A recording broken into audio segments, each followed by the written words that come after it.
ദൈവത്തിന് ആണ് എന്ന് വിചാരിച്ചിട്ടാണെങ്കിൽ പോലും വ്യവസ്ഥ വിട്ട് ചെയ്യുന്ന ആരാധന ദൈവം സ്വീകരിക്കുന്നില്ല. വിഗ്രഹഭക്തി ദൈവം എതിർക്കുന്നതിൽ നിന്നും അത്തരം ഭക്തിയും ആരാധനയും ദൈവം സ്വീകരിക്കുന്നില്ല എന്നും അത് ദൈവത്തിൻ്റെയും എല്ലാ മനുഷ്യരുടെയും ശത്രുവായ സാത്താന് ലഭിക്കുന്നു എന്നും വ്യക്തമാകുന്നു. വിഗ്രഹഭക്തി ദൈവത്തോടല്ലാത്തതുകൊണ്ടും ദൈവം സ്വീകരിക്കുന്ന രീതിയിലല്ലാത്തതുകൊണ്ടും അവ ദൈവം സ്വീകരിക്കുന്നില്ല. അതിനാൽ അവ ദൈവത്തിന് ലഭിക്കുന്നില്ല.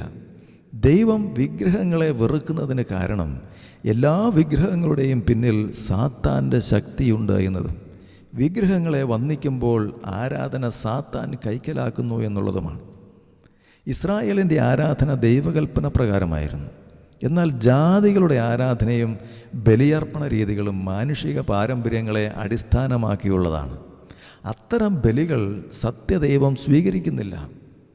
വിഗ്രഹങ്ങൾക്ക് ബലിയർപ്പിക്കുന്നവർ യഥാർത്ഥത്തിൽ സാത്താനാണ് ബലിയർപ്പിക്കുന്നത്. ഈ കാര്യം നാം 1 കൊരിന്ത്യർ 10-ാം അധ്യായത്തിൽ നാം വായിക്കുന്നുണ്ട്. ഇല്ല, വിജാതിയർ ബലിയർപ്പിക്കുന്നത് പിശാചിനാണ്, ദൈവത്തിനല്ല എന്നാണ് ഞാൻ പറയുന്നത്. നിങ്ങൾ പിശാചുക്കളുടെ പങ്കാളികളാകുവാൻ ഞാൻ ആഗ്രഹിക്കുന്നില്ല. ഒരേ സമയം കർത്താവിൻ്റെ പാനപാത്രവും പിശാചുക്കളുടെ പാനപാത്രവും കുടിക്കാൻ നിങ്ങൾക്ക് സാധിക്കുകയില്ല. കർത്താവിൻ്റെ മേശയിലും പിശാചുക്കളുടെ മേശയിലും ഭാഗഭാക്കുകളാകാനും നിങ്ങൾക്ക് സാധിക്കുകയില്ല എന്ന് 1 കൊരിന്ത്യർ 10-ാം അധ്യായത്തിൽ നാം വായിക്കുന്നു. അപ്പോൾ വിഗ്രഹങ്ങളെ, മൃഗങ്ങളുടെയോ മനുഷ്യരുടെയോ ദൈവത്തിൻ്റെയോ പോലും ആ വിഗ്രഹങ്ങളെ ആരാധിക്കുന്നവർ സാത്താനെ ആരാധിക്കുന്നു. വിഗ്രഹങ്ങളെ ബഹുമാനിക്കുന്നവർ സാത്താനെ ബഹുമാനിക്കുന്നു. വിഗ്രഹങ്ങളെ വണങ്ങുന്നവർ സാത്താനെ വണങ്ങുന്നു. ഇപ്പോൾ ഫോട്ടോ, പെയിൻറ്റിങ്സ് മുതലായ പ്രതിരൂപങ്ങളും വിഗ്രഹങ്ങളാണ്. അതായത് ദൈവകൽപ്പന പ്രകാരമല്ലാത്ത ആത്മീയത സാത്താൻ്റെ കുടുക്കാണ്, വഞ്ചനയാണ്, അടിമത്തമാണ്. ദൈവത്തിൽ നിന്ന് യേശുവിലൂടെ ചോദിച്ച് ലഭിക്കുന്ന അത്ഭുതങ്ങൾ മാത്രമാണ് ദൈവികം. ദൈവത്തിൽ നിന്നുള്ള എല്ലാ അത്ഭുതങ്ങൾക്കും നന്ദി അർഹിക്കുന്നത് ദൈവം മാത്രമാണ്. അതിനാൽ വിശുദ്ധരെ അത്ഭുത പ്രവർത്തകരായി കണക്കാക്കി അവരിൽ നിന്നും ഉപകാരങ്ങൾ സ്വീകരിച്ച് അവർക്ക് ഉദ്ദിഷ്ടകാര്യ സാധ്യത്തിനായി ഉപകാരസ്മരണ നൽകുന്നത് വളരെ സത്യവിരുദ്ധവും അപകടകരവുമാണ്.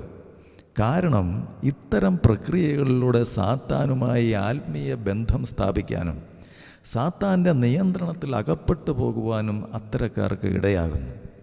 പുണ്യമാർഗങ്ങളെന്ന് തെറ്റിദ്ധരിച്ച് അനേകം തെറ്റായ ആരാധനാ രീതികളിൽ ആളുകളെ ബന്ധിച്ചു കുടുക്കുക എന്ന തന്ത്രം സാത്താൻ പ്രയോഗിച്ചു കൊണ്ടിരിക്കുന്നു. തെറ്റായ ആത്മീയതയിൽ ആനന്ദിക്കുന്നവരെല്ലാം സാത്താൻ്റെ ചൂണ്ടയിൽ കുരുങ്ങുന്നവരാണ്. ചൂണ്ട കാണാതിരിക്കുവാനും ചൂണ്ടയിലേക്ക് ആളുകളെ ആകർഷിക്കുവാനും ചൂണ്ടയിൽ ആകർഷകമായ ഇരകളെ കൊളുത്തുന്നു. ചൂണ്ടയിൽ കുരുങ്ങുന്ന മത്സ്യങ്ങൾ തുള്ളിച്ചാടി മുകളിലേക്ക് പോകുന്നതാണ് മറ്റു മത്സ്യങ്ങൾ കാണുന്നത്. അതുകൊണ്ട് അവരും ചൂണ്ടയിൽ കൊത്തുകയും കുടുങ്ങുകയും ചെയ്യും. എല്ലാവരും കൂടി കൂടയ്ക്കകത്ത് എത്തുമ്പോഴും തുള്ളിച്ചാടും. കാണുന്നവർ വിചാരിക്കും അവർക്ക് വലിയ സന്തോഷമാണ് എന്ന്. എന്നാൽ യഥാർത്ഥത്തിൽ അവർ ജീവൻ മരണ പോരാട്ടത്തിലാണ്.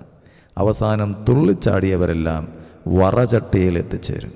ഇതുപോലെ തന്നെയാണ് ഇന്ന് തെറ്റായ ആത്മീയതയിൽ പെട്ടുപോകുന്നവരിൽ സന്തോഷത്തിൻ്റേതായ ചില ബാഹ്യപ്രകടനങ്ങൾ കണ്ടേക്കാമെങ്കിലും അവരുടെ എല്ലാം അന്ത്യം നിത്യ നരകത്തിലായിരിക്കും. അതിനാൽ നാം സൂക്ഷിക്കണം. അതിനാൽ നാം ദൈവവചന സത്യങ്ങളെ സംബന്ധിച്ച് വളരെ സൂക്ഷ്മതയോടെ കാര്യങ്ങൾ മനസ്സിലാക്കുന്നവരായിരിക്കണം. മറിയത്തിൻ്റെ പ്രത്യക്ഷതകൾ യഥാർത്ഥ മറിയത്തിൻ്റേതാണോ? അവയ്ക്ക് സ്പിരിറ്റിസവുമായി ബന്ധമുണ്ടോ? ദൈവമാതാവിനോടുള്ള മധ്യസ്ഥ പ്രാർത്ഥനയിലെ പ്രശ്നങ്ങളും പരിഹാരവും നാം വേർതിരിച്ചറിയണം. മറിയം യഥാർത്ഥത്തിൽ കർത്താവിൻ്റെ ദാസിയാണോ അതോ ദൈവത്തിൻ്റെ മാതാവാണോ? യേശുവിൻ്റെ അമ്മയായ യഥാർത്ഥ മറിയത്തെ അനുകരിക്കേണ്ടതിന് പകരം യഥാർത്ഥ മറിയമല്ലാത്ത മറ്റ് മറിയങ്ങളെ അനുസരിക്കുകയും ആരാധിക്കുകയും ചെയ്യുന്നതിലുള്ള ദൈവവചനപരമായ തെറ്റുകളെയും അപകടങ്ങളെയും നാം മനസ്സിലാക്കണം. ഈ മേഖലയിൽ സാത്താൻ്റെ തന്ത്രങ്ങളെ തിരിച്ചറിയാൻ യേശുവിൻ്റെ അമ്മയെ യഥാർത്ഥത്തിൽ ആദരിക്കുന്ന ഓരോ വ്യക്തിയും അത്യാവശ്യമായി ശ്രമിക്കേണ്ടതാണ്. ഏറ്റവും പ്രധാനമായ വിഷയം, മറിയത്തെ പല ദിവ്യമായ പേരുകൾ കൊടുത്തും മറ്റു പല രീതികളിലും സ്തുതിക്കുകയും പുകഴ്ത്തുകയും ചെയ്യുന്നതിൽ മറിയത്തിന് താല്പര്യമുണ്ടോ എന്നതാണ്.